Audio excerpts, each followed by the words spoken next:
مقالہ نمبر 22 ایمان کے درجے کے مطابق بلا و مصیبت۔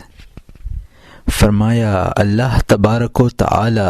ہمیشہ اپنے مومن بندے کو اس کے ایمان کی پختگی کے لحاظ سے آفت اور ابتلا میں ڈالتا ہے۔ جتنا کسی مومن کا ایمان قوی ہوگا اتنی ہی بڑی مصیبت اس پر آئے گی۔ چنانچہ ایمان کے درجے کے اعتبار سے دیکھیں تو رسول کی بلا نبی کی بلا سے زیادہ ہوتی ہے، اس لیے کہ رسول کا ایمان نبی کے ایمان سے افضل ہوتا ہے۔ اسی طرح نبی کی مصیبت ابدال کی مصیبت سے سخت ہوتی ہے، کیونکہ ابدال کے ایمان سے نبی کا ایمان زیادہ مضبوط اور توانا ہوتا ہے۔ پھر ایک ابدال کی ابتلا ولی کی ابتلا سے زیادہ ہوتی ہے، بلکہ اسی طرح آفت و مصیبت کے درجوں میں کمی ہوتی جاتی ہے، اور مومن بندہ اپنے ایمان و ایقان کے مطابق امتحان میں ڈالا جاتا ہے۔ اور اس بات کی بنیاد سرکار دو عالم صلی اللہ علیہ وسلم کا یہ فرمان ہے کہ بلا و امتحان کے اعتبار سے گروہ انبیاء اور لوگوں کی بنسبت زیادہ ہدف بنتے ہیں۔ انبیاء کے بعد مخلوق پر درجوں کے اعتبار سے بلا کا نزول ہوتا ہے۔ اسی لیے خدا تعالی نے سادات کرام کو ہمیشہ امتحان و ابتلا میں مبتلا رکھا، اس لیے کہ وہ دائم خدا تعالی کے قرب میں حضوری کی سعادت پائیں اور شہود حق سے دور نہ رہیں۔ اس کی وجہ یہ ہے کہ وہ اللہ کے زیادہ دوست اور محبوب ہیں، اور محب کے لیے اپنے محبوب کی دوری قابل برداشت نہیں ہوتی۔ ابتلا ان کے دلوں کو حق کی طرف مائل رکھتی ہے اور انہیں خدا کی یاد سے غافل نہیں ہونے دیتی۔ اس طرح ان کے دل خواہشات نفسانی کا گھر نہیں بنتے اور خدا کے سوا وہ کسی چیز کی طرف راغب اور متوجہ نہیں ہوتے۔ جب ان پر بلا کا نزول تسلسل و تواتر کے ساتھ ہوتا ہے تو ان کی خواہشات ختم ہو جاتی ہیں، ان کے نفوس شکست ہو جاتے ہیں اور حق و باطل سے امتیازی شان مل جاتی ہے۔ پھر شہوات، ارادے، لذات کی تمنائیں اور دنیا و آخرت کی نعمتیں ان کے گوشۂ نفس میں سمٹ آتی ہیں اور ان کے دل وعدہ حق سے طمانینت و سکون، قضائے ربانی سے رضا و موافقت، عطائے الہی سے قناعت، ابتلا و آزمائش پر صبر و رضا اور خلقت کے شر سے امن پا لیتے ہیں۔ ان کے دل کی شوقت واضح ہو جاتی ہے اور قلب کو تمام اعضاء پر حکومت حاصل ہو جاتی ہے، کیونکہ ابتلا و آزمائش سے دل مضبوط، یقین قوی، ایمان مستحکم، صبر قائم اور خواہشات اور ارادے سست اور کمزور ہو جاتے ہیں۔ مومن کو جب درد ملتا ہے تو اسے صبر و استقامت اور فعل الہی پر رضا و تسلیم اور شکر نصیب ہوتا ہے۔ پھر اللہ اس سے راضی ہو جاتا ہے اور خدا کی طرف سے اسے مزید مدد اور توفیق ملتی ہے۔ اللہ تبارک و تعالی نے فرمایا، اگر تم شکر گزار ہوئے تو میں تمہیں زیادہ نعمت عطا کروں گا، اور جب نفس صرف ہوس کے تابع ہو جائے گا اور محض خواہشات کا پرستار بن جائے گا تو مومن امر الہی کی مطابعت سے بہت دور جا پڑے گا اور اس پر غفلت چھا جائے گی اور وہ گناہوں میں پھنس جائے گا۔ خدا تعالی جب چاہتا ہے کہ اسے اس حالت سے واپس اپنی طرف راغب کرے اور صراط مستقیم پر چلائے تو اس پر آفات و بلیات نازل کر دیتا ہے تاکہ مومن کے باطن کی صفائی ہو جائے۔ کئی دفعہ خداوند کریم کی طرف سے یہ رہنمائی الہام یا القاء سے ہوتی ہے اور خدا تعالی مومن کے دل کو اپنے انوار کی تجلیات کے ذریعے خواہشات کی خرابیوں اور نفس کے فتنوں سے بچاتا ہے، پھر مومن کو اپنے عرفان سے اور قرب سے مستفید کرتا ہے۔ خدا تعالی قلب اور نفس کو رحمت، عافیت، قرب، غنا اور ہر آفت سے سلامتی عطا فرمائے گا۔ چنانچہ یاد رکھو کہ نفس کی مطابعت اور خواہشات کے اثر میں آ گئے تو ڈرو کہ بلا و مصیبت میں پھنس جاؤ گے۔ چنانچہ آفات و مصائب کا سامان کرنے کے بجائے توقف کرو اور خداوند تعالی کے اذن کا انتظار کرو تاکہ دنیا و آخرت میں فلاح یاب ہو سکو۔ مقالہ نمبر 23، خواہش کے زیر اثر تصرف کرنا شرک ہے۔ حضرت رضی اللہ عنہ نے فرمایا، جو کچھ ملے اسی پر قناعت کرو حتیٰ کہ نوشتہ تقدیر کی معینہ مدت پوری ہو اور تمہیں بہترین اور عرفہ مقام پر فائز کیا جائے اور تمہیں مبارکباد دی جائے اور اسی نفیس مرتبے پر تمہیں بحال رکھتے ہوئے دنیا و آخرت کی سختیوں، برے انجام اور حد سے بڑھے بغیر اسی حال میں تمہیں حفاظت کے ساتھ باقی رکھا جائے، پھر تمہیں اس منزل سے مزید ترقی دے کر اس مقام کی طرف منتقل کر دیا جائے گا جو اس سے زیادہ خوشگوار اور زیادہ خنک ہوگا۔ اور یاد رکھو کہ اگر طلب نہ کرو گے تو بھی تمہارا حصہ ضائع نہیں ہوگا، اور جو شے تمہاری قسمت میں نہیں وہ کسی طلب، کوشش یا لالچ سے نہیں مل سکے گی۔ اس لیے صبر کو شعار کر لو اور جس حالت میں بھی ہو اس پر راضی رہو اور دینے لینے کے عمل میں اپنی تدبیر سے کام نہ لو۔ حکم خداوندی کے پابند رہو، اپنی کسی حرکت میں اپنے ارادے کو دخل نہ دو، آرام نہ لو، ورنہ شامت اعمال سے بدتر مخلوق جیسے ہو جاؤ گے، اس لیے کہ اپنی سعی و طلب کے باعث تم اپنی جان پر ظلم کرتے ہو اور ظالم کو معاف نہیں کیا جاتا۔ خداوند تعالی نے فرمایا کہ ہم ظالموں کو باز کے حوالے کر دیا کرتے ہیں۔ تم بادشاہ کے محل میں ہو، وہ بادشاہ جو بڑی شوکت والا ہے، اس کا لشکر بہت بڑا ہے اور اس کا حکم چلتا ہے اور غالب ہے، اس کا ملک باقی رہنے والا ہے، اس کا فرمان ہمیشہ جاری رہے گا، ہر چیز اس کے علم میں ہے، اس کی حکمت کامل و نادر ہے، وہ ہر حکم عدل سے جاری کرتا ہے، اس کے لیے زمین و آسمان کا کوئی ذرہ بھی پوشیدہ نہیں ہے، وہ ہر ظالم کے ظلم کو دیکھتا ہے اور دوسرے ظالموں سے تمہارا گناہ زیادہ ہے، کیونکہ تم نے اپنی ذات اور مخلوقات کے حوالے سے اپنی خواہش سے تصرف کیا ہے جو شرک ہے۔ اور اللہ تعالی نے فرمایا کہ اللہ اپنے ساتھ شرک کرنے والے کو معاف نہیں کرتا اور مشرک کے علاوہ دوسرے گناہ گاروں میں سے جسے چاہتا ہے معاف کر دیتا ہے، لہذا ضروری ہے کہ شرک سے بچو، اس کے قریب بھی نہ جاؤ۔ صبح و مساء، خلوت و جلوت میں اپنے دلوں کو اور دوسرے اعضاء و جوارح کو ہر جلی و خفی گناہ سے محفوظ رکھو۔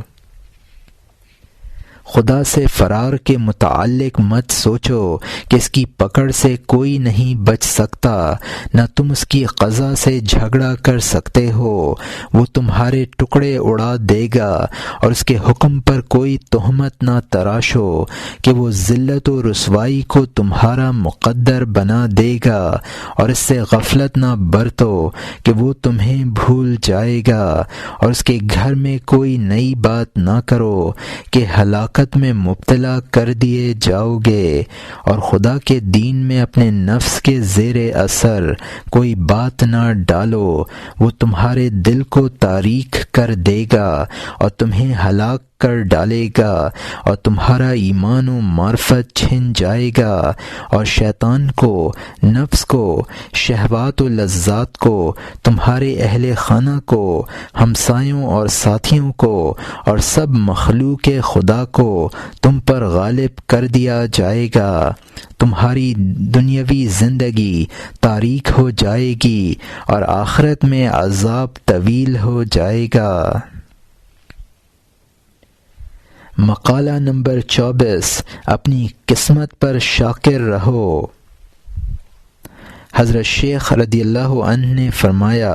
خدا تعالی کی نافرمانی سے بچنا ضروری ہے، اور در الہی کو مضبوطی سے پکڑو، عاجزی کے ساتھ توبہ کرو، فروتنی کے ساتھ اپنی حاجتیں پیش کرو، نگاہ با ادب رکھو، اور نہ خدا کی مخلوقات کی طرف دیکھو، نہ اپنی خواہش کی پیروی کرو، نہ دین و دنیا میں عبادت کا بدلہ چاہو، نہ اس کی اطاعت، بلند مقام اور اونچے مرتبے کی تمنا میں رہو، اونچے مرتبے کی تمنا میں کرو، اور یقین کرو کہ تم اس کے بندے ہو، اور بندے کی ہر چیز اپنے آقا کے لیے ہوتی ہے، اس کا اپنا حق کسی شے پر نہیں ہوتا۔ اپنے مولا کے سامنے مؤدب رہو، اور اس پر الزام اتہام نہ تراشو، اس کے یہاں ہر چیز اندازے کے مطابق ہوتی ہے، وہ جسے مؤخر کرے وہ مقدم نہیں ہو سکتا، اور جسے وہ مقدم کرے اسے مؤخر کرنے والا کوئی نہیں، اور تمہارے مقدر میں جو چیز ہے وہ تمہیں جلد مل کر رہے گی، اس کے لیے حرص نہ کرو، اور جو چیز کسی اور کے لیے ہے اس کی خواہش نہ کرو، اور اس کے نہ ہونے پر اظہار تاسف نہ کرو۔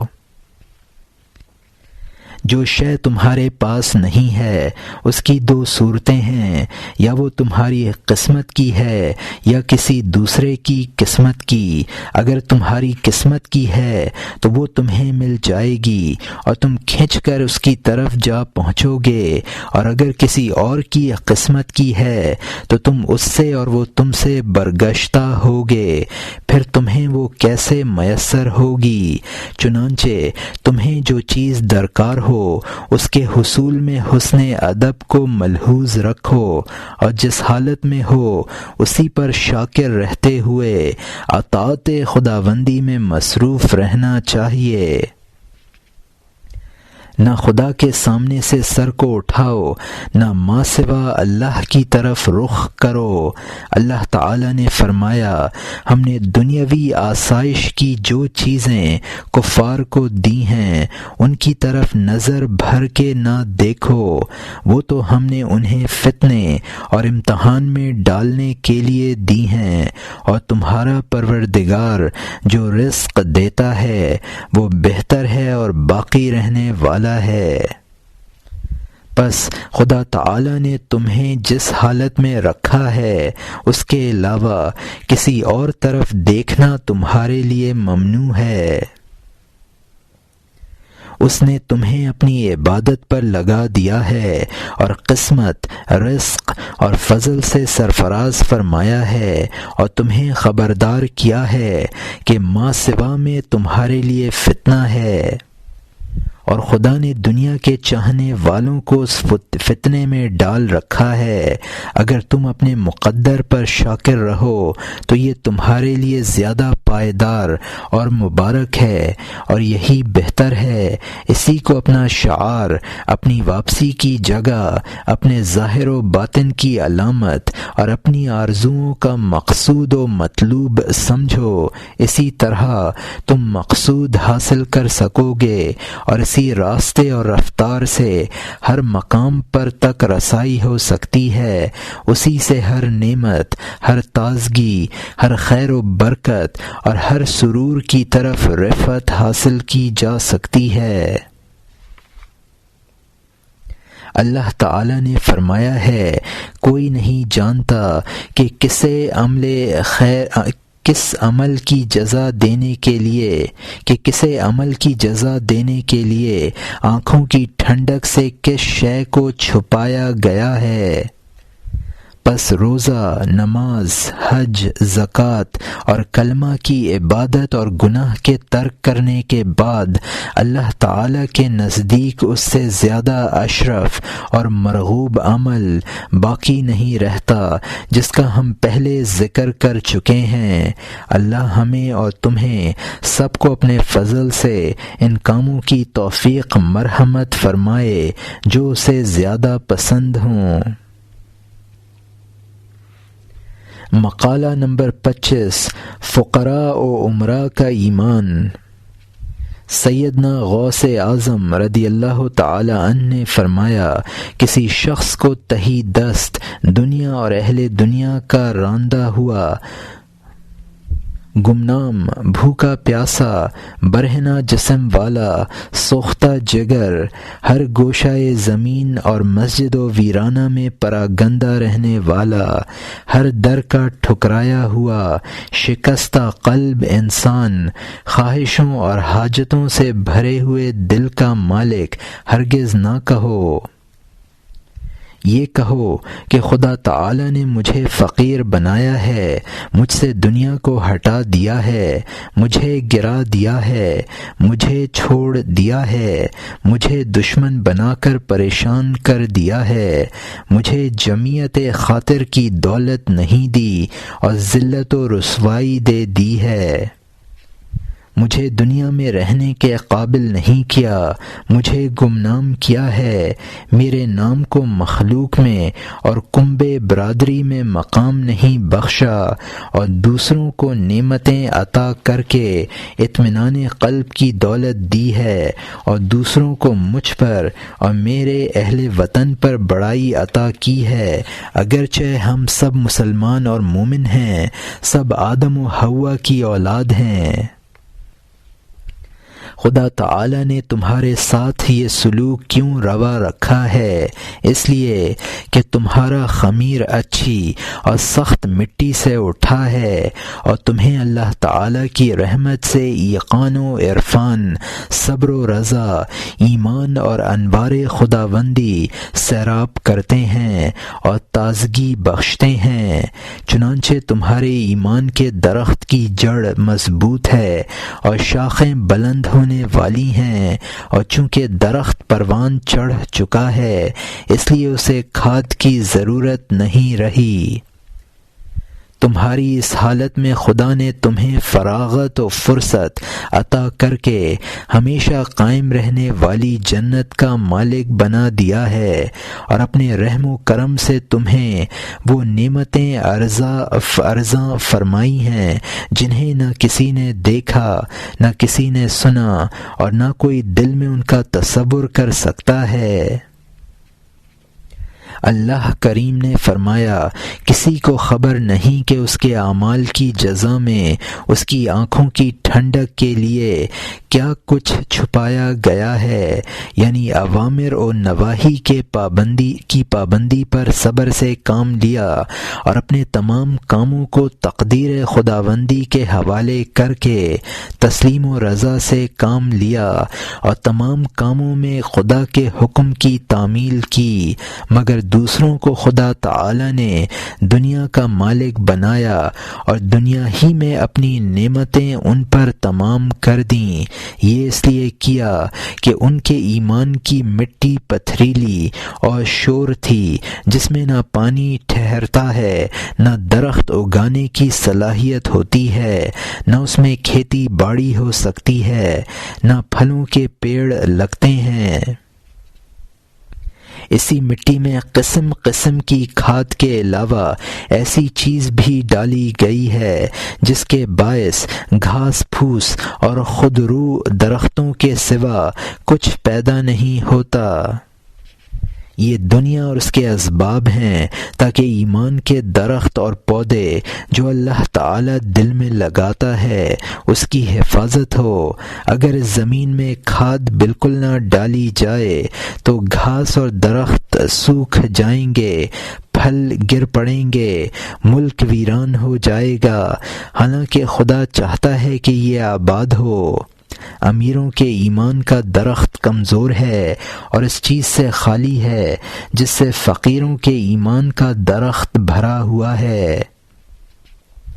عمرہ کے ایمان کا درخت دنیا کی قسم قسم کی نعمتوں کی شکل میں ہے، پھر ان کے درخت کی کمزوری کے باوجود یہ نعمتیں ان سے چھن جائیں گی اور درخت سوکھ جائے گا اور اہل ثروت کافروں، منکروں، منافقوں، مرتدوں کے گروہ میں شامل ہو جائیں گے۔ ہاں، اگر اللہ تعالی مالداروں کی طرف صبر و رضا، یقین اور علم و عرفان کے لشکر بھیج دے تو ان کا ایمان بھی مضبوط ہو جائے گا اور پھر دولت و نعمت کے چھننے سے انہیں دکھ نہیں ہوگا۔ مقالہ نمبر 26، تقرب الہی کی منزل کا حصول۔ حضرت شیخ نے فرمایا، اپنے احوال کو اس وقت تک پردے میں رہنے دو جب تک تم علائق مخلوق سے بچ کر اپنے تمام احوال میں اس کو چھوڑتے ہوئے اپنی ضرورتوں اور خواہشوں کو ختم نہ کر دو۔ پھر جب تک تمہارے ارادے اور تمہاری آرزوئیں زائل ہو جائیں اور تم دنیا و آخرت سے مقام فنا پالو تو ایسے سوراخ والے برتن کی مانند ہو جاؤ گے جس میں ارادہ خداوندی کے سوا ہر چیز بہہ جائے۔ اس طرح تمہیں نور سے بھر دیا جائے گا اور تمہارے دل میں سوائے خدا تعالی کے کوئی داخل نہ ہو سکے گا۔ تم اپنے دل کے نگہبان اور دربان بن جاؤ گے اور توحید، عظمت اور جبروت کی تلوار سے نوازے جاؤ گے تاکہ جب تمہارے سینے سے کوئی خواہش اٹھ کر دل کے دروازے کے قریب پھٹکے تم اس کا سر گردن سے اڑا دو۔ اس صورت میں تمہاری کوئی خواہش، دنیا و آخرت کی کوئی تمنا اور کوئی ارادہ تمہارے سامنے سر نہ اٹھا سکے گا، کوئی بات تمہارے کانوں کو بھلی معلوم نہ ہوگی اور خدا تعالی کے علاوہ کسی کا حکم تمہارے لیے پیروی کے قابل نہ رہے گا۔ اس صورت میں تمہاری رضا اور تمہاری فنا اللہ کریم کی قضاء و قدر کے ماتحت ہوگی، پھر تم اپنے پروردگار کے غلام اور مطیع ہو جاؤ گے۔ جب اس طرح خدا کے امر پر تمہارے اندر مداومت پیدا ہو جائے گی تو تمہارے دل کے آس پاس غیرت کے خیمے اور عظمت کی خندقیں تیار ہوں گی اور تم پر جبروت کا غلبہ ہوگا اور دل کو حقیقت اور توحید کے لشکر گھیرے میں لے لیں گے اور حق کے پاسبان تمہارے دل کے قریب ہوں گے تاکہ وہاں تک مخلوق کی، شیاطین کی، خواہشات نفس کی، باطل ارادوں اور غلط آرزوؤں کی رسائی نہ ہو سکے اور ایسے جھوٹے دعوے جو نفس امارہ سے پیدا ہوتے ہیں اور طبیعتوں کو برائی پر اکساتے ہیں اور خواہشات نفسانی سے تخلیق ہونے والی گمراہیاں تمہارے دل تک نہ پہنچ سکیں۔ ایسے میں بھی اگر تمہاری قسمت میں ہے کہ مخلوق جوک در جوک تمہارے پاس آئے، تمہاری بڑائی کا اعتراف کرے، تم سے روشن نور اور واضح نشانیاں حاصل کرے، اور تمہارے قول و فعل میں سچائی اور واضح اور روشن کرامتیں دیکھے، جس سے وہ اپنے رب کے قرب کی تلاش اور فرما برداری اور عبادت میں زیادہ محنت اور کوشش کریں، تو ایسا ہوگا۔ جب یہ حالت ہوگی تو سب لوگوں کے ضرر سے اور لوگوں کے جوق در جوق تمہارے پاس آنے کے باعث اور ان سب میں تمہارے مقبول و محمود ہو جانے کی وجہ سے تم میں خود بینی کا فخر اور بڑائی پیدا ہونے کے خطرے سے تمہیں محفوظ و مامون کر دیا جائے گا۔ اسی طرح اگر کوئی خوبصورت بیوی تمہاری قسمت میں ہے تو اس کی کفالت کے لیے تمہیں بہت کچھ عطا کر دیا جائے گا، اور اس کے اپنے اور اس کے رشتہ داروں کی طرف سے تمہیں کسی شرارت کا خدشہ نہیں ہونا چاہیے۔ تمہیں خیر و برکت والی نعمتیں عطا ہوں گی جن میں کثافت کا شائبہ تک نہ ہوگا۔ تمہاری بیوی کفایت کرنے والی، مبارک، موافق اور فرما بردار ہوگی، اور اس میں خباثت، دغا، کینہ، غصہ اور چغلی کرنے کی عادت نہیں ہوگی۔ وہ اور اس کے اعضاء و اقربا تمہارے تابع ہوں گے۔ اس عورت کے باعث تم سے معیشت کی تنگی اور اذیت دور ہو جائے گی، اور اگر مقدر میں اس سے بیٹا لکھا ہے تو وہ صالح اور تمہارے لیے خوشخبریاں لانے والا ہوگا۔ اللہ کریم نے حضرت زکریہ علیہ السلام کے متعلق فرمایا کہ ہم نے ان کی بیوی کو ان کے لیے نیک بنایا۔ ایک اور جگہ نیک لوگوں کی دعا کا بیان فرمایا، اے اللہ ہماری بیویوں اور اولاد کو ہماری آنکھوں کی ٹھنڈک بنا اور اولاد کو امام الاتقیاء بنا۔ حضرت زکریہ نے دعا کی کہ پروردگار میرے فرزند کو اپنا محبوب بنا لے۔ ان آیتوں کے ساتھ دعا کی جائے یا نہیں، ان میں از خود وہ دعائیں ہیں جن سے مقبولیت و اجابت ضروری ہے۔ چنانچہ جو بھی نعمتوں کا سزاوار ہوگا اسی کو یہ عنایت کی جائیں گی، اور جو قرب و فضل کے مقام پر فائز ہوگا وہی اہل کہلائے گا۔ اسی طرح دنیا کی جو چیز تمہارے مقدر میں ہوگی وہ بھی کوئی نقصان نہیں پہنچائے گی، کیونکہ وہ قسمت میں تھی اور ضرور ملنی تھی، اور خدا کے فعل، ارادے اور حکم سے عدولی ہونی تھی، اور حکم الہی بجا لانے پر اسی طرح ثواب پاؤ گے جس طرح نماز روزے کی ادائیگی پر ملتا ہے۔ اور جو چیز قسمت میں نہ ہو اس کو حاجت مندوں، دوستوں، عزیزوں، بھائیوں، فقیروں اور زکوٰۃ کے مستحقوں پر خرچ کر دینا چاہیے۔ پھر تم پر حالات منکشف کر دیے جائیں گے اور ان میں تم تفریق و تمیز کر سکو گے۔ اسی طرح جس طرح سنی ہوئی بات دیکھی ہوئی کے مانند نہیں ہوتی، فرائض کی بجا آوری پر تمہاری حالت صاف، پاکیزہ اور روشن ہو جائے گی، جس پر کوئی گرد کدورت نہ ہوگی، نہ اس میں اختلاط و التباس اور شک و شبے کی گنجائش ہوگی۔ پس تمہارے لیے ضروری ہے کہ صبر و رضا، حال کی حفاظت، گمنامی، نرمی اور خاموشی کو اپنے اوپر وارد کر لو۔ دنیا سے بھاگو، علائق دنیا سے پرہیز کرو، خدا سے ڈرو، سر کو جھکاؤ، نگاہیں نیچی کرو، حیا کو شعار کر لو، حتیٰ کہ وقت مقررہ آ جائے، پھر تمہاری دستگیری کی جائے گی، تمہیں آگے آگے بڑھایا جائے گا، تم پر کوئی سختی اور بوجھ نہ ہوگا، احسان، رحمت اور فضائل و کمالات کے بحر دخار میں غوطہ دے کر تمہیں انوار و اسرار کا ملبوس زیب تن کرایا جائے گا، اور علوم لدنیہ سے فیضیاب کر کے مقرب بارگاہ الہی بنا دیے جاؤ گے۔ تم کلام خداوندی سے مستفید ہوگے، بے نیاز، صاحب استغنا، دلیر اور نڈر بنا دیے جاؤ گے۔ تمہارا مرتبہ بلند ہوگا اور تمہیں اس طرح خطاب کیا جائے گا کہ بے شک آج تم ہماری بارگاہ کے مقرب ہو، مکین ہو اور امین ہو۔ اس وقت تم حضرت یوسف صدیق علیہ السلام کے حال پر قیاس کرنا۔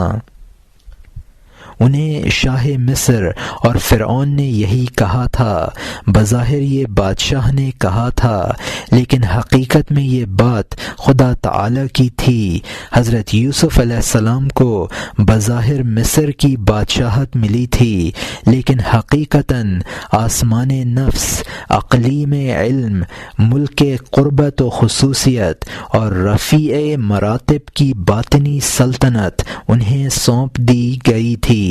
خود باری تعالی نے ارشاد فرمایا، ہم نے یوسف کو زمین مصر میں قدرت عطا کر دی کہ جہاں جی چاہے قیام کریں۔ اسی طرح خدا تعالی نے مملکت نفس کے بارے میں فرمایا، ہم نے یوسف کو ثابت اور قائم رکھا تاکہ ہم ہر برائی اور تمام فواحش سے ان کو بچا لیں، بلا شبہ وہ ہمارے مخلص بندوں میں سے ہیں۔ حضرت یوسف علیہ السلام نے اپنے علم و معرفت کے بارے میں کہا، مجھے وہی علم ہے جو میرے رب نے مجھے سکھایا ہے، اور میں نے اس قوم کا راستہ چھوڑ دیا ہے جو خدا پر ایمان نہیں رکھتی۔ لہٰذا جب تم سے اس طرح بات کی جائے گی تو تمہیں علم کا بڑا حصہ عطا فرما دیا جائے گا، اور توفیق و احسان اور ولایت و قدرت اور جاندار و بے جان سب چیزوں پر تمہارا حکم جاری ہو جائے گا، اور اس حیثیت پر تمہیں مبارکباد دی جائے گی، اور حکم پروردگار عالم سے آخرت سے پہلے دنیا ہی میں عدم سے وجود میں لانے والی قدرت تمہیں عطا کر دی جائے گی، اور آخرت میں دارالسلام اور جنت اعلیٰ ملے تو بڑے احسان پر اپنے رب اکرم کی طرف ہی نظر رہنی چاہیے، اور دیدار خداوندی ہی ایسی تمنا ہے جس کی کوئی غایت یا انتہا نہیں ہے۔ مقالہ نمبر 27، خیر و شر کی اصلیت۔ محبوب سبحانی، غوث سمدانی، حضرت شیخ عبد القادر جیلانی رضی اللہ عنہ نے فرمایا، خیر و شر ایک ہی درخت کی دو شاخوں کا ثمر ہیں، ایک شاخ کے پھل میٹھے ہوتے ہیں اور دوسری کے کڑوے، اس لیے ان شہروں، ملکوں اور زمین کے ان گوشوں کو چھوڑ دو جہاں اس درخت کے کڑوے پھل پہنچتے ہیں، ایسی جگہوں اور وہاں کے باسیوں سے دور ہو جاؤ، اور درخت کی قربت اور نگہبانی کو شعار کر لو، اور اس کی دونوں شاخوں اور ان کے دونوں طرح کے پھلوں کو اچھی طرح پہچان کر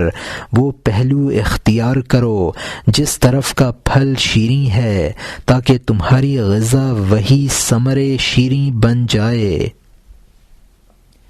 دوسری شاخ اور اس کے تلخ ثمر سے مجتنب رہو، کیونکہ اس کی تلخی ہلاکت آفریں ہے۔ جب تم نے ہمیشہ کے لیے یہی طریقہ اختیار کر لیا تو مسرت اور تمام آفات و بلیات سے امن و سلامتی پالو گے۔ اگر تم نے اس درخت سے دوری اختیار کی اور ادھر ادھر پھرتے رہے، پھر تمہیں ایسے پھل دکھائی دیے جن کا میٹھا یا کڑوا ہونا ظاہر نہیں، اور تم نے اس میں سے کوئی پھل حاصل کر لیا اور منہ کے قریب لے آئے تو ہو سکتا ہے وہ پھل کڑوا ہو، اور اگر تم نے اس پھل میں سے کچھ کھا لیا یا چبا لیا اور تمہارے حلق اور ناک اور دماغ میں اس کی تلخی محسوس ہوئی تو اس کے نتیجے میں تم اس سے متاثر ہو جاؤ گے اور تمہارے جسم میں وہ کڑواہٹ رچ بس کر تمہیں ہلاک کر دے گی۔ پھر اگر تم پھل کا باقی حصہ اگل دو اور منہ کو صاف کرو تو بھی کچھ فائدہ نہ ہوگا اور اس کا اثر تمہارے جسم سے دور نہ ہوگا۔ اگر تم آغاز ہی میں ثمر شیریں تناول کرو اور تمہارے بدن میں اس کی مٹھاس رچ گئی اور تم نے اس سے نفع اور مسرت حاصل کر لی تو تمہارا صرف ایک بار کا یہ پھل کھانا کافی نہیں، تمہیں اس پھل کو دوبارہ کھانا ہوگا۔ پھر بھی ضروری نہیں کہ کسی وقت تلخ پھل ہاتھ نہ آ جائے، کیونکہ دونوں اکٹھے تھے، اس لیے بہتری درخت سے دور رہنے اور میٹھے پھل کی پہچان نہ ہونے میں نہیں ہے،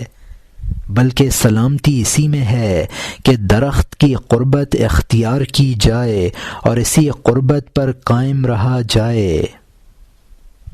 واضح ہوا کہ خیر اور شر اللہ تبارک و تعالی ہی کا فعل ہے، دونوں کو جاری کرنے اور پھیلانے والا وہی ہے۔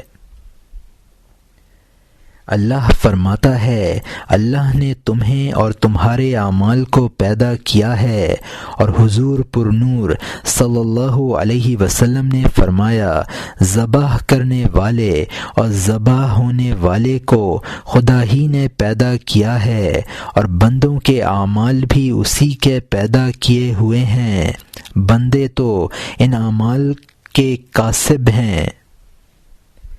ارشاد خداوندی ہے، تم اپنے اعمال کی جزا میں داخل بہشت ہو جاؤ۔ سبحان اللہ، یہ خدا تعالی کا انعام اور اس کی رحمت ہے کہ اس نے اعمال کی نسبت بندوں کی طرف فرمائی اور اس کی وجہ سے انہیں جنت کے قابل بنایا، ورنہ عمل کی توفیق بھی تو اسی کی رحمت سے ہے۔ اور حضرت عائشہ رضی اللہ عنہا سے مروی ہے کہ آقا حضور علیہ الصلاۃ والسلام نے فرمایا، کوئی شخص اپنے عمل کی وجہ سے داخل جنت نہ ہوگا۔ پوچھا گیا، آپ بھی نہیں؟ فرمایا، نہیں، صرف اللہ کی رحمت کے سائے کے سبب ایسا ہوگا۔ جب تم اطاعت خداوندی اور قضاء و قدر کی اہمیت کو تسلیم کر لو تو اللہ تمہیں شر سے محفوظ رکھے گا اور خیر کے ذریعے تم پر اپنا فضل فرمائے گا اور دین و دنیا میں ہر برائی سے بچنے کی توفیق مرحمت کرے گا۔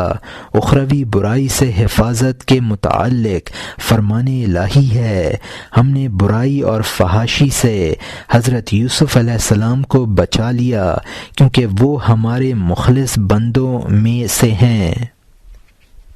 دنیاوی برائی کے متعلق ارشاد ہے، اگر تم مومن اور شکر گزار بندے ہو تو اللہ تمہیں کیوں عذاب میں گرفتار کرے گا؟ چنانچہ مومن اور شاکر انسان کو شر سے کوئی خطرہ نہیں، کیونکہ ایسا شخص بلا سے دور اور عافیت و طمانینت کے نزدیک ہے، کیونکہ وہ شکر گزاری کی وجہ سے زیادتی نعمت کے مقام میں ہے۔ خدا تعالی فرماتا ہے، اگر تم شکر کرو گے تو تمہیں زیادہ دیا جائے گا۔ جب تمہارا نور ایمان اس آگ کو سرد کر سکتا ہے جو ہر گناہ گار کو آخرت میں ملتی ہے تو دنیا میں آتش بلا کو کیوں نہ بجھایا جائے گا؟ البتہ خدا کے برگزیدہ بندوں اور صاحبان جذب اور اہل محبت کی بات دوسری ہے، کیونکہ ان کے لیے بلائیں ضروری ہوتی ہیں تاکہ ان کے ذریعے انہیں خواہشات نفسانی اور میلانات طبیعت اور لذات و شہوات سے پاک کر دیا جائے۔ بلاؤں سے ان میں یہ خاصیتیں پیدا کر دی جاتی ہیں کہ خلقت کے قریب رہنا پسند نہیں کرتے، اس سے وہ سکون و راحت اور طمانینت و عافیت محسوس نہیں کرتے۔ چنانچہ ایسے بندے سے سب خرابیاں زائل کر کے اس کا دل پاک صاف کرنے کے لیے اسے بلاؤں میں مبتلا کر دیا جاتا ہے۔ پھر اس کے لیے خدا کی وحدانیت، اس کی معرفت، اس کی قربت کے انوار اور علوم تک رسائی کا مقام خاص کر دیا جاتا ہے، اس لیے کہ مکان قلب میں دو مکینوں کی گنجائش نہیں ہوتی، اور خدا نے کسی کے سینے میں دو دل نہیں بنائے۔ سلاطین جب کسی بستی میں داخل ہوتے ہیں تو اس کو خراب کرتے ہیں، وہاں کے باسیوں کو ذلیل کرتے ہیں اور اچھے مکانوں اور ستھری زندگی سے انہیں باہر نکال کرتے ہیں۔ اسی طرح دل پر شیطان کی اور خواہشات نفس کی حکمرانی ہو اور ان کے زیر اثر اعضائے جسم طرح طرح کی برائیوں، گمراہیوں اور معصیتوں کے مرتکب ہوتے ہیں، اور پھر وہ حکومت ختم ہو جائے، اعضاء و جوارح سکون پائیں، دل کا شاہی محل خالی ہو اور سینے کا صحن پاک صاف ہو جائے، تو گویا قلب توحید و معرفت اور علم کے لیے تیار ہو گیا، اور سینہ عجائبات غیبی اور واردات کے نزول کا مقام بن گیا، اور یہ سب کچھ بلاؤں کے نزول کے سبب ہے۔ سرور کائنات علیہ الصلاۃ والسلام نے فرمایا، بلاؤں کے اعتبار سے ہم انبیاء دوسرے آدمیوں سے زیادہ سخت ہیں۔ جو شخص بادشاہ سے زیادہ قریب ہو اس کے لیے خطرات اور خوف و حذر کے مقامات زیادہ ہوتے ہیں، اس لیے کہ وہ بادشاہ کی نگاہ میں ہوتا ہے اور اس کی تمام باتیں اور تمام کام بادشاہ پر ظاہر ہوتے ہیں۔ اگر کوئی یہ کہے کہ خدا تعالی کے نزدیک تمام آدمی برابر ہیں اور اس کی نگاہ سے تو کوئی شے بھی چھپی ہوئی نہیں ہے، تو اسے معلوم ہونا چاہیے کہ جو شخص مقرب بارگاہ خداوندی ہو جائے اور اس کی قدر و منزلت بڑھ جائے تو اس کے لیے خطرات بھی بڑھ جاتے ہیں، کیونکہ نعمت خداوندی پر خدا کا شکر کرنا سب سے زیادہ اس پر واجب ہو جاتا ہے، اور اطاعت خداوندی میں ذرا سی بے احتیاطی اور شکر گزاری میں ادنا عدم توجہی اور کوتاہی بڑا قصور متصور ہوتا ہے۔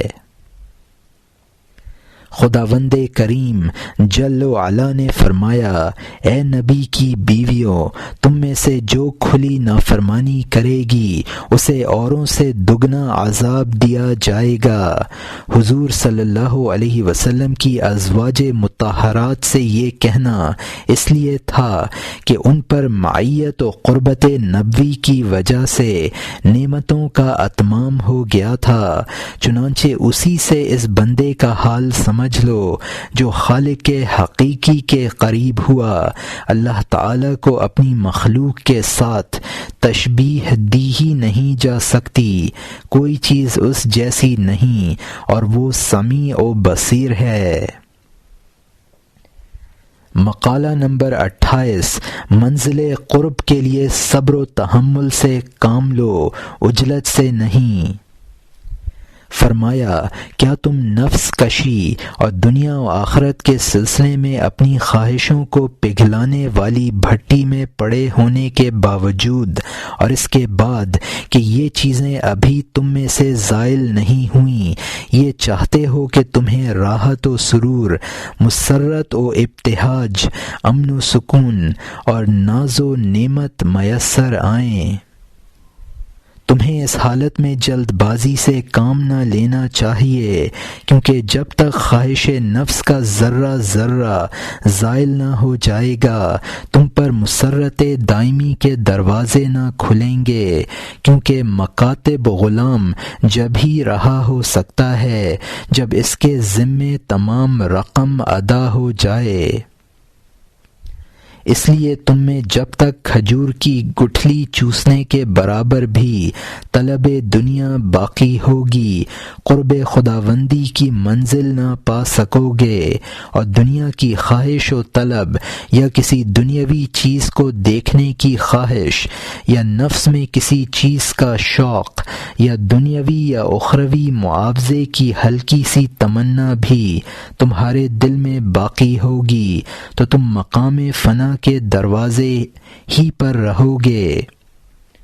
مقام فنا کا حصول تمہارے لیے ممکن نہیں، چنانچہ جب تک تم بھٹی میں سے پاک ہو کر نہ نکل آؤ اور ہر کسوٹی پر کھرا سونا نہ ثابت ہو جاؤ اور مکمل طور پر فنائیت کا مقام نہ پالو، اس وقت تک صبر سے کام لو۔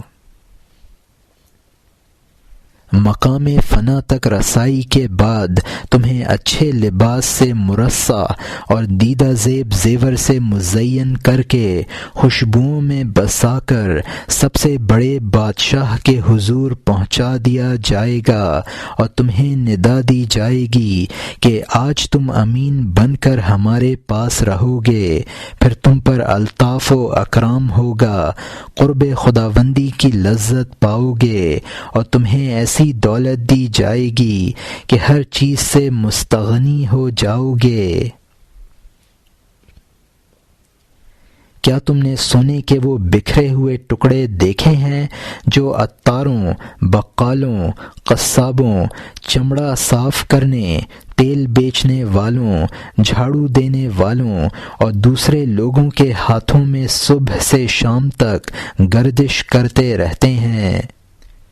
پھر انہیں جمع کر کے سونار کی بھٹی میں پگھلا دیا جاتا ہے، وہ نرم ہو کر اپنی حیت تبدیل کر لیتے ہیں، نئے زیورات میں ڈھلتے ہیں، انہیں جلا دی جاتی ہے، خوشبو میں بسایا جاتا ہے، اور اعلیٰ و محفوظ مقامات پر مقفل خزانوں اور محفوظ صندوقوں میں بند کر دیا جاتا ہے۔ وہ دلہنوں کو پہنائے جاتے ہیں اور انہیں ان زیورات سے سنوارا جاتا ہے، اور کبھی وہ دلہن بادشاہ کی ملکہ بن جاتی ہے اور اس کے ساتھ سونے کے وہ ٹکڑے بادشاہ کے قریب یا اس کی مجلس میں پہنچ جاتے ہیں، لیکن بادشاہ تک پہنچنے کے لیے شرط یہی ہے کہ سونے کے گندے مندے ٹکڑے بھٹی میں پگھلا کر نرم ہو کر زیورات کی شکل اختیار کر لیں۔ اسی طرح اے اہل ایمان تم قضاء و قدر کے اجرا پر صابر ہو کر فیصلوں پر راضی ہو جاؤ تو تمہیں اپنے پروردگار سے اتنی قربت نصیب ہو جائے گی کہ دنیا ہی میں علم و عرفان کی دولت سے بہرہ اندوز کر دیے جاؤ گے، اور آخرت میں بھی تمہارا مسکن وہ دار السلام بنے گا جہاں انبیاء، صدیقین، شہداء اور صالحین کی ہمراہی پاؤ گے اور قرب الہی سے سرفراز کیے جاؤ گے۔ چنانچہ عجلت سے کام نہ لو، صبر و تحمل کو اختیار کرو، قضاء و قدر سے راضی ہو جاؤ، خدا تعالی پر اتہام نہ تراشو، اس طرح عفو کی خن کی، معرفت کے تلطف اور خدا کے اکرام کے سائے اور اس کے احسان کی حلاوت سے فیضیاب ہو سکو گے۔ مقالہ نمبر 29، فقر و فاقہ کفر کے قریب کیوں پہنچاتا ہے؟ حضرت رضی اللہ تعالی عنہ نے فرمایا،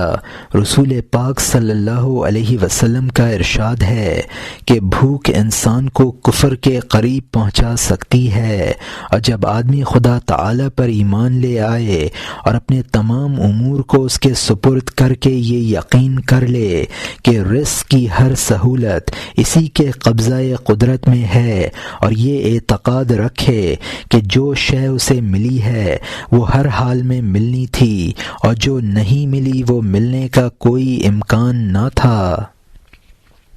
اور بندہ مومن خدا تعالی کے اس ارشاد پر بھی یقین رکھتا ہے کہ اللہ سے ڈرنے والے کے لیے اللہ خود راہیں پیدا کر دیتا ہے، اور وہ جس جگہ چاہتا ہے اسے رزق عطا کرتا ہے، اور اللہ پر اعتقاد کرنے والے کو اللہ بہت کافی ہے۔ چنانچہ خدا کے اس ارشاد پر پختہ یقین بندہ مومن کو عافیت و استغنا کی دولت سے نوازتا ہے، لیکن جب اللہ تعالی اسے فقر و فاقہ میں اور بلا میں مبتلا کر دیتا ہے تو وہ گریہ و زاری کرتا ہے، خدا کے سامنے سوال کرنے لگتا ہے، لیکن جب اس پر بھی اس کی آزمائش جاری رہتی ہے تو وہ مذکورہ بالا حدیث پاک کا مصداق بن جاتا ہے کہ قریب ہے کہ فقر کفر کا سبب بن جائے، مگر جب اللہ تعالی کسی پر مہربان ہو جاتا ہے تو اس کی ابتلا و آزمائش ختم کر دی جاتی ہے، اور وہ بندہ عافیت و غنا پا لینے کے بعد خدا تعالی کا شکر ادا کرتے ہوئے حمد و ثنا میں مصروف ہو جاتا ہے، اور تمام عمر شکر گزاری کی اسی کیفیت میں رہتا ہے۔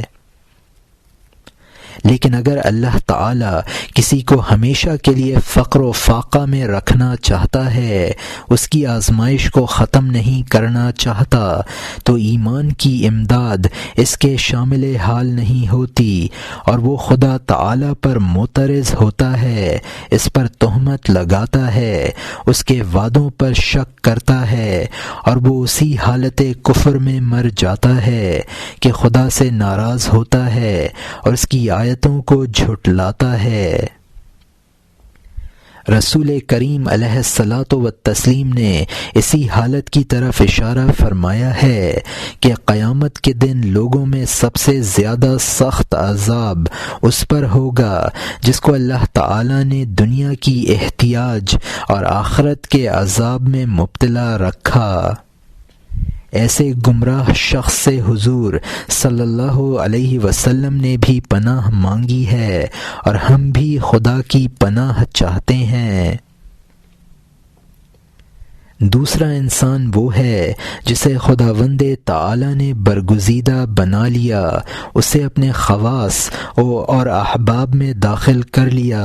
اور انبیاء کا وارث، اپنے اولیاء کا سرخیل، اور اپنے بزرگ اور باعظمت بندوں اور علماء و حکماء میں شامل کر لیا۔ پھر اللہ کریم اسے صبر کے پہاڑوں کی رفعت اور رضا و موافقت کے دریاؤں کی گہرائی عطا کرتا ہے، اور اسے قضا و قدر اور اپنے فعل سے مستغنی کر دیتا ہے۔ اسے فعل خداوندی میں فنا ہونے کی توفیق ملتی ہے، اسے خدا تعالی کی طرف سے عطا و محبت کثیر ملتی ہے۔ وہ صبح و شام کی تمام ساعتوں میں ظاہر و باطن اور جلوت و خلوت میں انواع و اقسام کے لطف و کرم اور طرح طرح کی بخششوں سے مستفید ہوتا ہے، اور اپنے پروردگار سے جا ملتا ہے۔ یہ انعام خاص اس کی وفات تک جاری رہتا ہے۔ مقالہ نمبر 30 منزل محبوبیت کی راہ صبر و توکل ہے۔ حضرت غوث اعظم رحمۃ اللہ تعالی نے فرمایا، تمہارا یہ سوچنا کہ کون سا عمل اور کون سی تدبیر کروں باعث حیرت ہے۔ تمہارے لیے مناسب طریق یہ ہے کہ تم جس حالت میں ہو اسی میں اس وقت تک ٹھہرو جب تک تمہیں خدا تعالی کی جانب سے کشادگی نصیب نہ ہو جائے۔ خدا تعالی ارشاد فرماتا ہے کہ صبر کرو اور صبر پر غالب رہو، رابطہ قائم رکھتے ہوئے اللہ سے ڈرو جس نے تمہیں صبر اور ربط اور محافظت پر ثابت قدم رہنے کا حکم دیا اور انہیں چھوڑ دینے پر وعید دی اور اس رابطے کے کٹنے پر خدا سے ڈرایا۔ صبر کا دامن نہ چھوڑنے ہی میں بہتری اور سلامتی ہے۔ رسول پاک صلی اللہ علیہ وسلم نے فرمایا، جس طرح جسم کے لیے سر ہے اسی طرح ایمان کے لیے صبر ہے۔ نیز فرمایا کہ ہر چیز کا ثواب اس کی مقدار و اندازے پر ہے، لیکن صبر کا اجر بے حد و حساب ہے۔ خداوند